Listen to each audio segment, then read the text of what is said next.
يرفع الله الذين آمنوا منكم والذين أوتوا العلم درجات. Faqih, indahnya faidah dari fikih Islam. Bismillah, terima kasih kesempatannya. Pertanyaan yang pertama, saya tinggal di lingkungan yang kebetulan banyak orang yang bekerja, minta maaf, sebagai buruh bangunan. Hampir setiap tahun saya memperhatikan mereka tidak berpuasa dengan alasan pekerjaan mereka harus mengeluarkan energi lebih. Jadi hampir setiap tahun mereka tidak berpuasa Ramadan. Bagaimana hukumnya dengan mereka-mereka ini, Ustadz? Yang ketika bulan Ramadan mereka harus mencari nafkah dengan cara mengorbankan kewajibannya untuk tidak berpuasa karena tidak mampu berpuasa ketika bekerja di lapangan.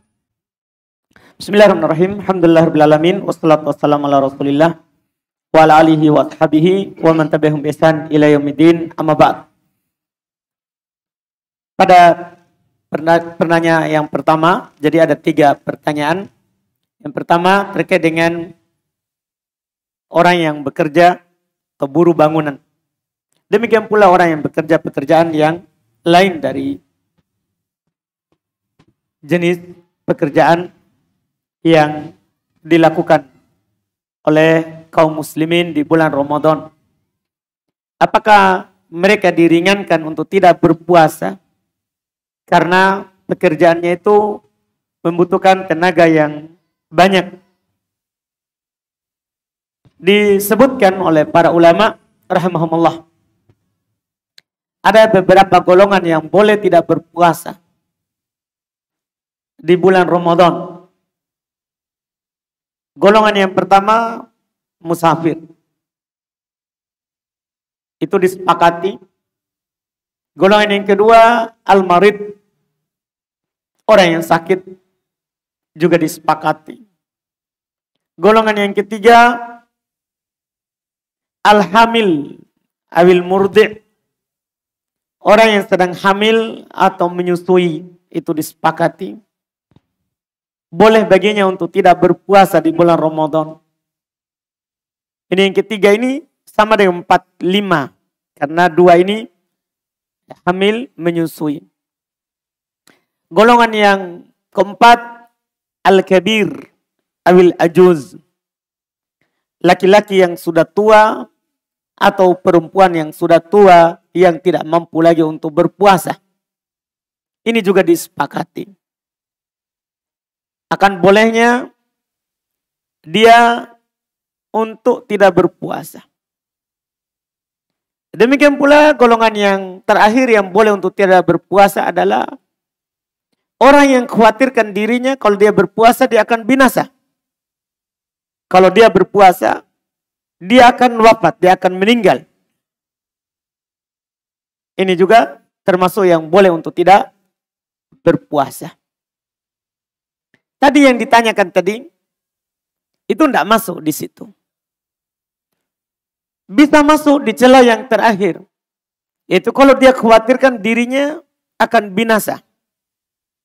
Hanya saja kita dalam hal ini tidak boleh bermudahan. Karena pertama, masalah bekerja seorang muslim seharusnya dia sudah siapkan dirinya. Dia akan tahu Ramadan akan datang.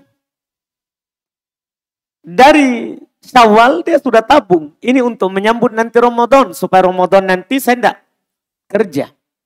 Seharusnya seperti itu. Itu yang pertama. Karena Allah Subhanahu wa taala mengisyaratkan di dalam ayat terkait dengan perang jihad, wa'iddu mastata'tum min quwwah. Siapkan apa yang kalian mampu berupa kekuatan. Artinya untuk menghadapi sesuatu yang wajib, itu kita harus siapkan. Tidak boleh kita, gampang, saya kan pekerja berat. Dimaafkan kalau saya tidak berpuasa. Sementara kita tidak ada dari awal persiapkan. Nah, itu yang harus dilakukan dulu. Seorang muslim harus bersiap untuk melakukan kewajiban. Perang saja, yang ada seruan pemimpin baru kita ikut, dan belum tentu ada, disuruh kita siapkan. Apalagi yang puasa itu memang setiap tahun berulang. Seharusnya kalau kita tahu diri kita seperti itu, akan mendapatkan hal yang seperti itu, harusnya kita siapkan. Iya. Setelah kita siapkan, ternyata juga qadarullah tidak mencukupi, ada kebutuhan mendesak, baru setelah itu kita katakan, ya, bertakwa kepada Allah semampunya. Fattaqullaha mastata'tum. Allah berfirman, bertakwalah kepada Allah semampunya. Puasa semampunya. Dan bekerja semampunya. Kan kita diberikan pilihan dalam pekerjaan. Kan dah harus sehari. Ya kan? Kalau masalah untuk makan, berarti kan dah harus sehari. Boleh kita bekerja setengah hari. Gajinya juga apa? Kan setengah. Tidak ada masalah. Yang penting bisa untuk hidup. Bisa untuk hidup. Ini namanya bertakwa kepada Allah semampunya. Dan Allah Subhanahu wa taala juga berfirman, la yukallifullahu nafsan illa wus'aha. Allah Subhanahu wa taala tidak membebani seorang kecuali sesuai dengan apa? Kemampuannya. Jadi harus itu dulu. Harus itu dulu. Baru nanti masuk di tahap ketiga. Kalau dia sudah bertakwa kepada Allah semampunya. Sudah berusaha kepada Allah semampunya. Tapi ternyata tidak ada yang dia bisa lakukan kecuali bekerja untuk hidupkan anak istri. Nah, baru ini nanti dipertimbangkan. Kalau dia tidak kerja misalnya akan doror terhadap dirinya atau doror terhadap keluarganya, baru dipertimbangkan. Baru dipertimbangkan. Nah, ini masuk nanti di orang-orang yang takut akan dirinya akan binasa atau takut orang lain akan binasa. Bisa juga dikiaskan dengan perempuan yang sedang hamil atau menyusui. Kenapa seorang perempuan yang hamil atau menyusui boleh tidak berpuasa? Kan begitu? Jawabannya kan ada doror.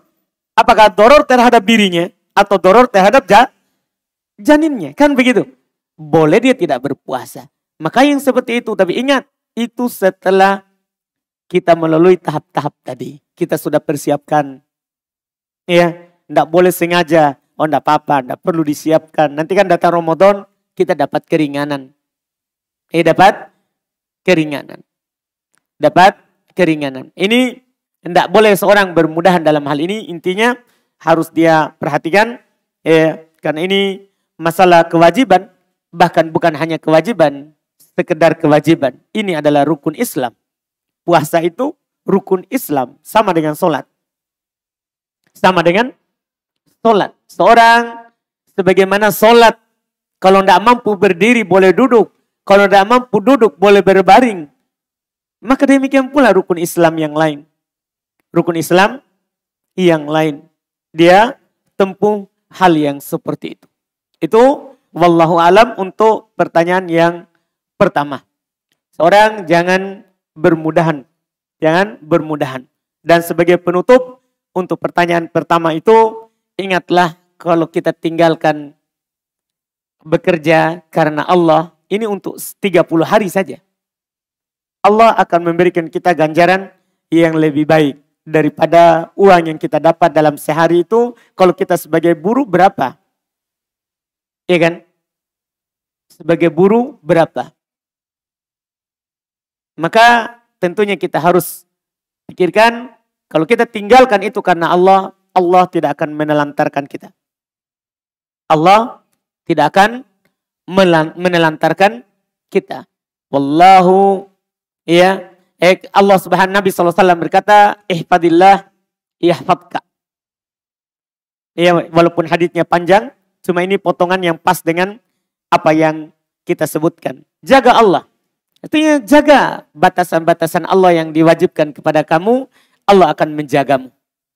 Allah akan menjagamu. Itu wallahualam untuk pertanyaan yang pertama. Jangan lupa subscribe, like, dan share.